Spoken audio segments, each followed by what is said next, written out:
With my Covington Years video having over 10,000 views, I'll link it below in case you haven't seen it, I wanted to make a short amendment video correcting a few of the things mentioned in it. Most of them very minor instances, one being me simply misspeaking, but one is of larger importance to me. Enjoy some photos of Roger's drums while we go over this instead of staring at me. First, the minor amendments. At the 9:27 mark, I mistakenly call a spotlight snare a showcase. It indeed is a spotlight. I simply misspoke. In the tags section, I say that the earliest tags came from the New Jersey factory, when there were indeed no tags that came out of the New Jersey factory at all. Tags were all Grossman related. Thank you, Gary Nelson, for pointing those two out to me. Third, at the very tail end of the Covington era, you do have Batwing bass drum tension rods coming out. I had mistakenly stated that they were strictly post-Covington. And finally, the big amendment.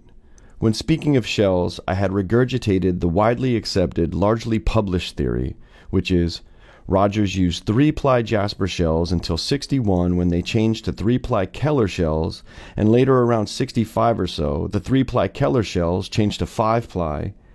It was thought that the shell manufacturer switch had coincided with the bearing edge router change.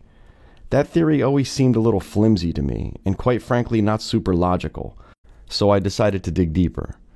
We are in the midst of conducting a study and have since found evidence that this theory is indeed not true. After speaking to a representative at Keller and also a colleague spending time with former employees at Jasper, we've come to the conclusion that all 3-ply shells are Jasper, regardless of the edge cut. It turns out that Keller never supplied Rogers with a 3-ply shell. Only 5-ply shells, and they started supplying Rogers with shells right around 64 or 65. Also, Jasper apparently was supplying Rogers with shells into the 1970s, which tells us that Rogers was not exclusively dealing with one shell manufacturer, but at times with both Jasper and Keller simultaneously. This study goes into a great deal of detail on this topic, all of which will be revealed in a report when every stone is overturned and all the necessary information is compiled in a presentable way.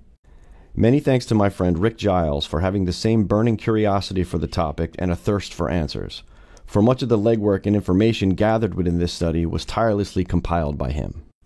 There is also a wood DNA analysis being conducted by Po Shai, Jeff Burke, and myself, who are employing a wood science identification expert with over 40 years of experience in wood anatomy research that will finally get to the bottom of what species of wood these plied shells are constructed of. The results of this analysis will be revealed at the 2023 Shields Classic Drum Show in Covington, Ohio. So stay tuned to the Covington Drummers page and the Rogers Drums USA page. Thanks for listening.